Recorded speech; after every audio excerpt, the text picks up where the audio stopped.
আমি আপনাদের সামনে যেহেতু মাদ্রাসার প্রোগ্রাম, এই জন্য দ্বীনি শিক্ষা এটা আমাদের এই মুহূর্তে কতটা জরুরি এই বিষয়ে সংক্ষেপ সময়ে কিছু কথা বলবো।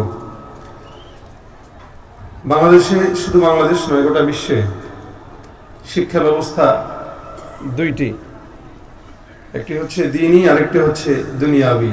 জেনারেল শিক্ষা তো যেটা আমরা বলি, স্কুল, কলেজ, ভার্সিটি, মাদ্রাসা, এই সব কিছু মিলে শিক্ষা ব্যবস্থা দুইটি। এটা দুনিয়াবি শিক্ষা, আরেকটা দ্বীনি শিক্ষা। আমাদের দেশে দেখবেন জায়গায় জায়গায় লেখা থাকে শিক্ষা জাতির মেরুদণ্ড। স্কুলে লেখা থাকে, কলেজ ভার্সিটির দেয়ালগুলোতে লেখা থাকে। কিন্তু আমরা দেখতে পাই কি, যারা এই মেরুদণ্ডগুলো নেয়, শিখে এবং মেরুদণ্ড সোজা করে, এরা এই সোজা মেরুদণ্ড নিয়ে ঠিক মতো সমাজে রাজনীতি করতে পারে, অন্যান্য সমস্ত কাজ করতে পারে, কিন্তু নামাজ, রোজা এগুলো ঠিক মতো আদায় করতে পারে না। যে শিক্ষা মানুষকে দুনিয়ার সমস্ত কিছু বুঝায়, কিন্তু দিন বুঝায় না, নামাজ বুঝায় না, কোরআন বুঝায় না, সুন্নাহ বুঝায় না, ওই শিক্ষা কখনো জাতির মেরুদণ্ড হতে পারে না। বরং ওইটা জাতির মেরুদণ্ড যেটা কোরআন আর হাদিসের শিক্ষা। এজন্য সুশিক্ষা জাতির মেরুদণ্ড, সুশিক্ষা জাতির মেরুদণ্ড। নবী করিম সাল্লাল্লাহু আলাইহি ওয়াসাল্লামকে আল্লাহ পাক সুশিক্ষা দিয়েছেন। আমাদের দেশে যত অকাম চলে, অন্যায় অবিচার চলে, দুর্নীতি চলে, চাঁদাবাজি চলে, ঘুষ সুদ যা চলে, এগুলো যারা কুশিক্ষায় শিক্ষিত তারা করে, সুশিক্ষায় শিক্ষিতরা করে না। দেশের কোটি কোটি টাকা অর্থ পাচার যারা করে, তারা কুশিক্ষায় শিক্ষিত যার কারণে করে। সুশিক্ষায় শিক্ষিতরা দেশের টাকা পাচার করে বিদেশে পাঠায় না। এই কথায় কি আপনাদের দ্বিমত আছে? কেন? যেটা দুনিয়াবি শিক্ষা, এটা মানব রচিত শিক্ষা, মানব গবেষণা করে বানাইছে। মানবের গবেষণায় ভুল থাকতে পারে, আর কোরআনের শিক্ষা স্বয়ং আল্লাহ পাকের নিজের লিখিত গবেষণার ফসল। আর আল্লাহর গবেষণা আর আল্লাহর লেখায় কিয়ামত পর্যন্ত ভুল যদি কেউ ধরতে চায় পারবে না, বরং আর কোরআনের আয়নায় তার ভুল ধরা পড়ে যাবে। এজন্য মানব রচিত, মানবের গবেষণার ফসল হচ্ছে বিমান। বিমান দেখবেন যখন ক্রাশ খায় তখন সব জাতি নিয়ে মরে। মানবের গবেষণার ফসল, কখনো সফলতা, কখনো ব্যর্থতা। কিন্তু আল্লাহর গবেষণার ফসল যে কোরআন, এই কোরআনে সফলতা ছাড়া ব্যর্থতা বলতে কোনো শব্দ কোরআনে নাই।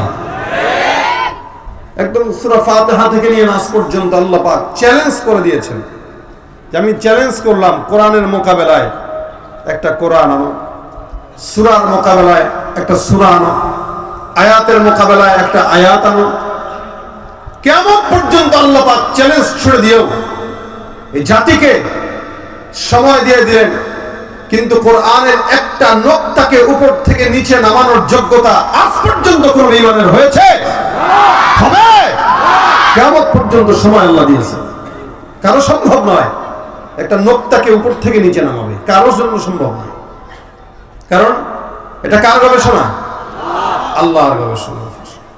আল্লাহর গবেষণার ফসল কোনোদিন ভুল হইতে পারে না। এজন্য ভাইরা আমার, আল্লাহ পাক রব্বুল আলামিন বলেন, নাযালা বিহির রূহুল আমিন, এটা আমি নাজিল করেছি। কোরআন যখন আল্লাহ পাক লিপিবদ্ধ করেন, সর্বপ্রথম ওটাকে আল্লাহ পাক লৌহে মাহফুজে লিপিবদ্ধ করে রেখেছেন। লৌহে মাহফুজ থেকে আল্লাহ পাক জিবরিল আমিনের উপরে নাজিল করেছেন। নাযালা বিহির রূহুল আমিন, জিবরিলকে দিয়ে আল্লাহ পাক ওটাকে নাজিল করেছেন। বলে কোথায় নাজিল করেছি?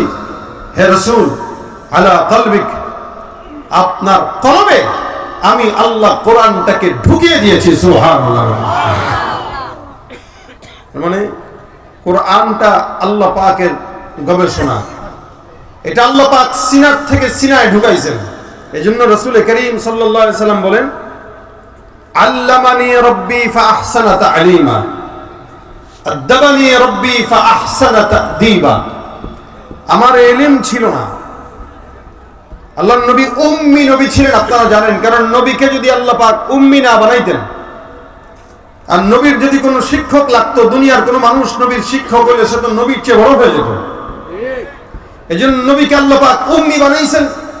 উম্মি বানানোর পরে আল্লাহ পাক রব্বুল আলামিন নিজে শিক্ষক হয়ে রাসূলকে ইলম শিক্ষা দিয়েছেন। রাসূল বলেন, আল্লামানি রাব্বি ফাআহসানা তা'লিমা, আদাবানি রাব্বি ফাআহসানা তা'দীবা। আমার ইলম ছিল না, আদব জানা ছিল না, আমার আল্লাহ পাক আমাকে নিজে শিক্ষক হয়ে ইলম শিখিয়েছেন এবং আদব আখলাক যা শিখিয়েছেন, কে শিখিয়েছেন? কে শিখিয়েছেন? আল্লাহ শিখিয়েছেন। আল্লাহ যেটা শিখায় বুঝতে হবে ওটা দুনিয়ার সবচেয়ে শ্রেষ্ঠ শিক্ষা। কি ঠিক না? সবচেয়ে শ্রেষ্ঠ শিক্ষা। এই কারণে এই শিক্ষা যার ভিতরে থাকে ও অমানুষ হয় না। এই শিক্ষা যার ভিতরে থাকে ও দুর্নীতিবাজ হয় না। এই শিক্ষা যার ভিতরে থাকে ও কুলাঙ্গার হয় না, জেনাকারী হয় না। এই শিক্ষা যার ভিতরে থাকে সে চাঁদাবাজ, দুর্নীতিবাজ, সন্ত্রাসী, জেনাকারী কশিনকালেও হতে পারে। কারণ এই শিক্ষা মানুষকে মানুষ বানায়। কোরআনের শিক্ষা মানুষকে মানুষ বানায়। আল্লাহ রাসূল সাল্লাল্লাহু আলাইহি সাল্লাম বলেন, জিবরিলের সিনাত থেকে আল্লাহ পাক রব্বুল আলামিন আমার সিনায় দিয়েছেন। যেজন্য জিবরিল আমিন যখন প্রথম এসেছেন রাসূলকে বলেছেন ইকরা, নবী বলেছেন আমি জানি না। আবার বলেন পড়েন, নবী বলেন আমি পড়তে জানি না, কি পড়বো আন্দাজে।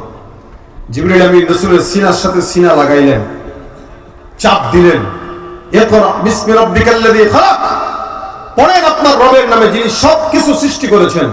এই কথা যখন বললেন আল্লাহ নবী সাল্লাল্লাহু আলাইহি ওয়াসাল্লাম চাপের সাথে সাথে আর আল্লাহর কোরআনের কথা বলার সাথে সাথে আল্লাহ রাসূল সাল্লাল্লাহু আলাইহি ওয়াসাল্লাম পড়া আরম্ভ করে দিলেন। নবী পড়লেন, এক আয়াত, দুই আয়াত, তিন আয়াত, চার আয়াত, রাসূল পড়তেছেন। আল্লাহ জিবরিলের সিনা থেকে রাসূলের সিনায় ঢুকাইছেন, আমার নবীর সিনা থেকে সাহাবা আজমাইনদের সিনায় ঢুকাইছেন। ভাই, কোরআনের ইলম এটা আল্লাহ পাক সিনাত থেকে সিনায়, সিনাত থেকে সিনায় ঢুকাইছেন। দুনিয়ার বাংলা বুখারী আর কোরআনের বাংলা তরজমা পড়লে জ্ঞান অর্জন করা যায়, কিন্তু সিনাত থেকে যে রূহানিয়াত আসে ওটা অর্জন করা যায় না। ওটা অর্জন করার জন্য উলামায়ে কেরামের জুতা সোজা করা লাগে, দর্শে বসে যাওয়া লাগে। সিনাত থেকে সিনা এটা ঢুকে। হযরত আবু হুরায়রা রাদিয়াল্লাহু তাআলা আনহু উনি এমন একজন মানুষ ছিলেন যে ইলমের প্রতি নিজেকে কোরবান করে দিয়েছেন, যার কারণে হযরত আবু হুরায়রা রাদিয়াল্লাহু তাআলা আনহু সবচাইতে বেশি বর্ণনাকারী হাদিস যিনি বর্ণনা করেছেন, যেখানে ইলম পাইতেন ওখানে ছুটে যেতেন, যেখানে ইলম পাইতেন ওখানে ছুটে যেতেন। একদিন রাসূল করিম সাল্লাল্লাহু আলাইহি ওয়াসাল্লাম আবু হুরায়রাকে বলে, আবু হুরায়রা, ইয়া রাসূলুল্লাহ বলেন, কয় এত গনিমতের মাল আছে, তুমি আমার কাছে চাইলে তো আমি তোমাকে দিতে পারি, চাও না কেন আমার কাছে? হযরত আবু হুরায়রা বলেন, ইয়া রাসূলুল্লাহ, আমার কাছে গনিমতের মালের চেয়ে আপনার কলবে, আপনার বুকে, আপনার সিনায় আল্লাহ পাক যেই ওহির ইলম দান করেছেন ওই ইলমের সম্মান আর মর্যাদা আমার কাছে বেশি। সুবহানাল্লাহ, জোরে বলেন সুবহানাল্লাহ। গনিমতের মালের চাইতে ইলমের সম্মান মর্যাদা বেশি। দুনিয়ার মানুষ বোঝে না বলেই তো ইলমকে টাকা দিয়ে বিক্রি করে দেয়। যদি কারো কাছে ইলমের দাম থাকতো মাথা জিন্দেগিতে নোয়াইতো না, মরণ বরণ করতো, কিন্তু ইলম মানুষের কাছে বিক্রি করতো না, মাথাকে মানুষের কাছে বিক্রি করতো না। এজন্য বর্তমান সময়ের মানুষের কাছে আমার আবেদন, শিক্ষা অর্জন করা উচিত। এক হাদি ইন্তেকাল করে আমাদেরকে দেখিয়েছে, সেও শিক্ষিত আর আমার দেশের অন্যান্য নেতা কর্মীরাও শিক্ষিত। কেউ টাকার বিনিময়ে তাদের মাথার ইলম বিক্রি করে দেয়, আর কেউ জান আর মালকে আল্লাহর জান্নাতের বিনিময়ে খরিদ করে ফেলে। যারা বলেন ঠিক কিনা? আসবে বিজয়, রক্ত আর জীবনের বিনিময়, ঠিক কিনা? আসবে বিজয়, রক্ত আর জীবনের বিনিময়। বিপ্লব মানে জীবন দেয়া, বসে থাকা নয়, সে কোনদিন আসবে না রে করো যদি ভয়। আমার সঙ্গে, সে কোনদিন আসবে না রে, সে কোনদিন আসবে না রে করো যদি। লড়াইয়ের ওই ময়দানেতে যেতে তোমাকে হবে, প্রয়োজনে সব রক্তটুকু জমিনেই ঢেলে দেবে। লড়াইয়ের ওই ময়দানেতে যেতে তোমাকে হবে, প্রয়োজনে সব রক্তটুকু জমিনেই ঢেলে দেবে। তবুও তোমায় লড়তেই হবে, মানিবে না পরাজয়। তবুও তোমায় লড়তেই হবে, মানিবে না পরাজয়, বিপ্লব মানে জীবন দেয়া বসে থাকা নয়, সে কোনদিন আসবে না রে করো যদি ভয়। ঠিক কিনা? ভয় করব কাকে? এ মাথা কার কাছে বিক্রি করব? দুনিয়ার কোন মানুষের কাছে মাথা বিক্রি করা যায় না, জ্ঞান বিক্রি করা যায় না, আমানত বিক্রি করা যায় না, আমার সততা আদর্শ বিক্রি করা যায় না। আল্লাহ পাক আমাদেরকে সেরকম ইমানে কুওয়াত দান করুন, বলেন আমিন। আমাদের দেশের মানুষদেরকে আবার অল্প টাকা দিয়ে কিনা যায়, কি বলেন? রাগ করেন কেউ? অল্প টাকা দিয়ে বিক্রি করা যায়, খরিদ করা যায়। আপনাদের এই দেশে গরু ছাগল বিক্রি হয় না? একটা ছাগলের দাম কত হইতে পারে? হ্যাঁ, 5,000 কয় কেটে? জিন্দিগিতে ছাগল কিনেছে সে 5,000। চিন্তা করছেন চান্দুকার 5,000 টাকা। একটা ছাগলের দাম মিনিমাম হইল 15,000। এখন 10,000 টাকার ছাগল কিনতে পারেন, যা দেখবেন দাঁত নাই, বাচ্চা। তাহলে ধরলাম 10,000, এরপরও এই 10,000 টাকার একটা ছাগল কিনতে গেলেও 10,000 টাকা পকেট থেকে নোট বের করে দেওয়া লাগে। একটা গরু কিনতে গেলেও মিনিমাম 50,000 টাকা 60,000 টাকা লাগে, তাও পাওয়া যায় না, ছোট পাওয়া যায়। ধরলাম 50, তাহলে একটা ছাগলের দামও আছে 10,000 টাকা। একটা দেশি মুরগি 1 থেকে 1.5 কেজি ওজনের, ওটার দামও আছে 1,000 টাকা। কি বলেন, ঠিক না? কিন্তু এই যত জনগণকে দেখতেছেন, এদেরকে খরিদ করতে 5,000ও লাগে না, 1,000ও লাগে না, 100 টাকার সিরা নোট হইলেই চলে। নির্বাচনের সময় 100 টাকাও লাগে না, 1 কাপ চা দিয়েই কিনা যায়। এই কারণেই তো সারা জিন্দেগি গোলামের জিন্দেগি হয়ে গেছে। এই দল ক্ষমতা আসে, এই দলের পাচাটে, ও দল ক্ষমতা আসে, ও দলের পাচাটে। অথচ মুমিনদের একমাত্র উচিত ছিল এই হায়াতে যতদিন দেহের ভিতরে রক্ত থাকবে, যতদিন রক্ত থাকবে ততদিন গোলামি হবে আল্লাহ পাক ছাড়া আর কারো নয়। জামাত যদি বিক্রি করতে হয় কার জন্য হবে? আল্লাহ পাক তৌফিক দান করুন, জোরে বলেন আমিন। 500 টাকা দিয়ে বিক্রি হওয়া যাবে? 100 টাকা দিয়ে বিক্রি হওয়া যাবে? 1 কাপ চায়ের বিনিময়ে বিক্রি হওয়া যাবে? যাদের হাতে যায় ক্ষমতা, দেশ যেন বাপের ভিটা, রাখতে চেয়ার শুরু করে বিদেশিদের পাচাটা। বিদেশিদের কথা মতো চালায় ওরা নিজের দেশ, দেখতে দেখতে গোল্লায় গেল আমার সোনার বাংলাদেশ। ঠিক কিনা? জোরে কর। আল্লাহ আমাদেরকে সোনার দেশ দান করুক, স্বচ্ছ দেশ দান করুক, ইনসাফের দেশ দান করুক। মুসলমানের দেশটা আমাদের আছে খাতা কলমে, দোষের দোষী যে বাজারে শাস্তি পায় যে আলেমে।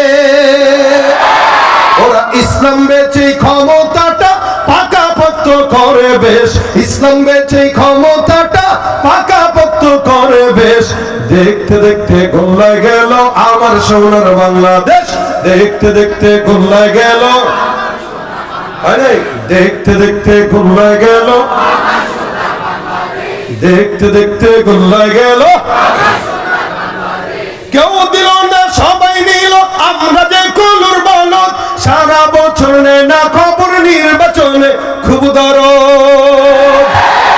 নির্বাচনের আগে নেতা ধরে কত রকম বেশ, দেখতে দেখতে গোল্লায় গেল আমার সোনার বাংলাদেশ। ঠিক কিনা? লিল্লাহে তাকবীর, নারায়ে তাকবীর, আল কোরআনের আলো। আল্লাহ পাক কবুল করুক, আমিন।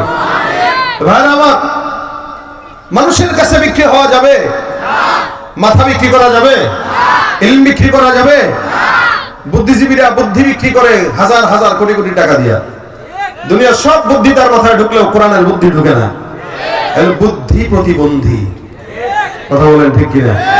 বুদ্ধি প্রতিবন্ধী। খালি হাত পা লুলা হইলেই প্রতিবন্ধী না। কিছু মানুষ আছে বুদ্ধি প্রতিবন্ধীও আছে, কিছু মানুষ সুস্থ থাকার পরেও প্রতিবন্ধী আছে। কেমন? ও চোখ দিয়ে সব দেখে, আল্লাহর কোরআন দেখে না, তার মানে ওর চোখ নষ্ট, প্রতিবন্ধী। যার দিমাগ দিয়ে সব ঢুকে, আল্লাহর কোরআন ঢুকে না, ও প্রতিবন্ধী। ওই যে আপনাকে এই আশেপাশে কিছু কিছু বাউল আছে সারা বাংলাদেশের, আল্লাহর কথা রাগা মাথা বুঝে না, প্রতিবন্ধী। কি কথা বলেন? কি ওই দেমাগের ভিতরে গাঁজা থাকলে কেমনে আল্লাহর কোরআন ঢুকবে? গাঁজা খাইতে খাইতে খাইতে খাইতে দুনিয়া উল্টা দিছে পুরা। বাংলাদেশের গাঁজার ব্যবসা এদের জন্যই হয়। আবার কয় গাঁজা তো বানাইছেন আল্লাহ, আমার খাইলে দোষ।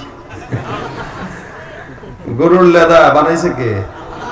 ছাগলের লেদা বানাইছে কে? ওর ইচ্ছা মতো প্লেটের পরে প্লেট দিয়ে কেমন দোস্ত খাবি, বানাইছেন তো আল্লাহ, তুই খাবি। কথা ঠিক কি নজরে কম? আহাম্মকের দল, বুদ্ধি প্রতিবন্ধী। যেই দেমাগে পরিচ্ছন্নতা থাকে না, যেই কলবে গাঁজা থাকে, আর যেই কলবে নারী আর মদ থাকে, ওই কলবে আল্লাহর কোরআন ঢুকে না। দেখেন, এই জন্য দুনিয়াবী শিক্ষা অর্জনের জন্য শর্ত আছে, শর্ত নাই। দ্বীনি শিক্ষার জন্য শর্ত আছে। বুঝেন খুব, যে ইঞ্জিনিয়ার হয় 30, 35, 40 বছর বয়স হইলে ইঞ্জিনিয়ার হয়। 30-এর আগে ইঞ্জিনিয়ার হইতে পারে না। ভালো মতো হইতে গেলে ডাক্তার, একজন ডাক্তার পূর্ণাঙ্গ হতে হতে 30 থেকে 35 বছর লাগে। এই ডাক্তার হইতে যে এসে দেখবেন একবার এখানে একবার ওখানে কত ডার্লিং পাল্টায়। কি পাল্টায় না? কত গুনাহ করে না? এরপরেও কি তার ডাক্তারি হইতে কোনো বাধা হয়? মানে বুঝাইতে চাইলাম, সে হাজারো গুনাহ করলে, অন্যায় করলেও সে ডাক্তার হইতে পারে। হাজারো অন্যায় করার পরেও সে ইঞ্জিনিয়ার হইতে পারে। কেন?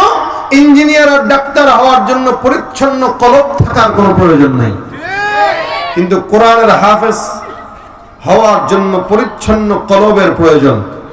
যার কারণে দেখবেন হাফেজে কোরআন কেউ 30 বছরে হয়েছে এটার কোনো আলামত দেখবেন না, বরং সমস্ত হাফেজ আজকে যারা এখানে পাগড়ি নেবে দেখবেন আকসার সবগুলা 10 বছর থেকে 15 বছরের ভিতরে বয়স। অনেক হেফজখানায় তো 15 বছরের বাচ্চাকে ভর্তিই নেয় না। কেন? বলে ও এখন গুনাহ বুঝতে শুরু করছে, ওর কপালে, ওর দেমাগে আর কলবে কোরআন ঢুকবে।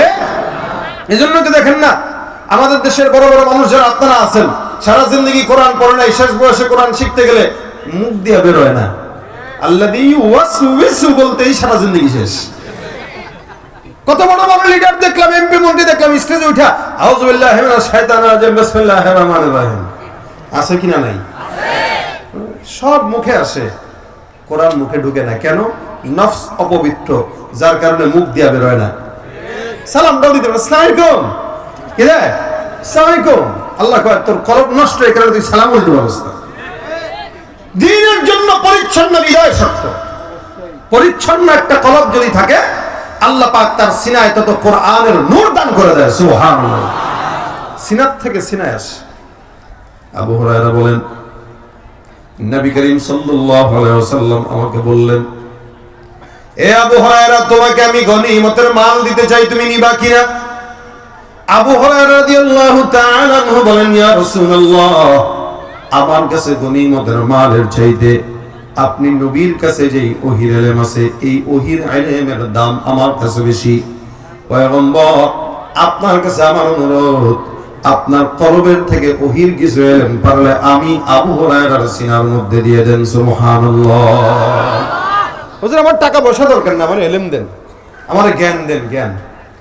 নবী সাল্লাল্লাহু আলাইহি সাল্লাম, আবু হুরায়রা বলেন, আল্লাহর নবী আমাকে বললেন বসার জন্য। আমি বসলাম, আল্লাহর নবী বসলেন মাঝখানে একটা খালি জায়গা। এক পাশে আমি, এক পাশে মুহাম্মদুর রাসূলুল্লাহ সাল্লাল্লাহু আলাইহি ওয়াসাল্লাম। মাঝখানে আল্লাহর নবী আমার ডাক দিয়া বলেন, হে আবু হুরায়রা, সুন্দর করে এই জায়গাটা একটু চাদর বিছায় দাও, তোমার গায়ে যে চাদর আছে। আল্লাহর নবী সাল্লাল্লাহু আলাইহি ওয়াসাল্লামের কথা অনুযায়ী, আল্লাহ পাক রব্বুল আলামিনের হাবিবের কথা অনুযায়ী আমি সুন্দর করে মাঝখানে আমার চাদর বসায় দিলাম। রাসূল করিম সাল্লাল্লাহু আলাইহি ওয়াসাল্লাম কি যেন পড়লেন, আর আমার পয়গম্বর চাদরের মধ্যে কিছু একটা রাখলেন হাত দিয়ে, অথবা হয়তো আল্লাহর নবী চাদর পরে একটু ফু দিলেন। আবু হুরায়রা বলেন, চাদরটা পরার পর নবী সাল্লাল্লাহু আলাইহি ওয়াসাল্লাম চাদরটা ভাঁজ করে আমাকে দিয়ে বললেন, হে আবু হুরায়রা, এই চাদরটাকে তুমি তোমার সিনার মধ্যে জড়ায় ধরো। আল্লাহর নবী যখন আমাকে চাদরটা সিনার মধ্যে জড়ায় ধরতে বললেন, আমি চাদর জড়ায় ধরলাম। চাদরটা যখন আমি জড়ায় ধরলাম, ওই চাদরটা জড়ায় ধরার পর আমি আমার কলবের মধ্যে, নফসের ভিতরে অনুভব করলাম, সেদিন থেকে আমার নফসের ভিতরে, কলবের ভিতরে কেমন জানি আল্লাহর পাক রব্বুল আলামিন ইলমের অনেক বড় একটা বরকত দিয়ে দিয়েছে। এটা সিনাত থেকে সিনা আসে, রাসূল সাল্লাল্লাহু আলাইহি ওয়াসাল্লাম সাহাবা একরামদেরকে দিয়েছেন। সাহাবা একরাম তাবেঈদেরকে, তাবেঈরা তাবে তাবেঈদেরকে। এই জন্য কোরআন যেহেতু আল্লাহ পাক সিনার মধ্যে রাখে, যার কারণে সিনাটা যত পরিচ্ছন্ন আল্লাহর কোরআন তত পরিচ্ছন্ন ভাবে ঢুকে। মুসলমান নবীর উম্মত আল্লাহ পাক যত কিতাব আছে সব কিতাবগুলোকে আল্লাহ পাক রব্বুল আলামিন বান্দার হাতে সুন্দর করে করে ধরায় দিলেন। মুসা পয়গম্বরকে আল্লাহ পাক যখন কিতাব দেয় হাতের ভিতরে ধরায় দেয়। আমার আল্লাহ পাক রব্বুল আলামিন যখন ঈসা পয়গম্বর, জাকারিয়া, ইব্রাহিম, ইসমাইল যত নবী আছে সব নবীদেরকে আল্লাহ পাক রব্বুল আলামিন কিতাব যখন দেয়, এই কিতাবগুলোকে আল্লাহ পাক রব্বুল আলামিন উম্মত আর নবীদের হাতে ধরায় দিয়ে বললেন, যাও যাও এগুলোর আমল তুমি করবা, তোমার উম্মতকে করতে বলবা। যতক্ষণ তোমরা থাকবা নবীদের উপরে কিতাবগুলো থাকবে, তোমরা নাই কিতাবও নাই। এই কিতাবের দায়িত্ব আমি আল্লাহর হাতেও নাই। যার কারণে দেখবেন বাজারে যত তাওরাত আর জাবুর ইনজিল পাওয়া যায় এগুলো একটাও আসল পাওয়া যায় না, সব 2 নাম্বার। মানুষের দায়িত্বে দিয়েছে তো দায়িত্ব নষ্ট হয়ে গেছে, যার কারণে সবকিছু বিকৃত হয়ে গেছে। আমার আল্লাহ পাক রব্বুল আলামিন সমস্ত কিতাবগুলো নবীদের হাতে ধরায় দেয়, কিন্তু আখির নবী পয়গম্বর মুহাম্মদুর রাসূলুল্লাহ সাল্লাল্লাহু আলাইহি ওয়াসাল্লামকে আল্লাহ পাক রব্বুল আলামিন যখন কিতাবটা হাতের মধ্যে ধরায় দেয়, আমার আল্লাহ পাক রব্বুল আলামিন আমার পয়গম্বরের হাতের মধ্যে কিতাব ধরান নাই। আল্লাহ পাক বলেন, এ পয়গম্বর আমি আল্লাহ আপনার হাতে কিতাবটা এমনি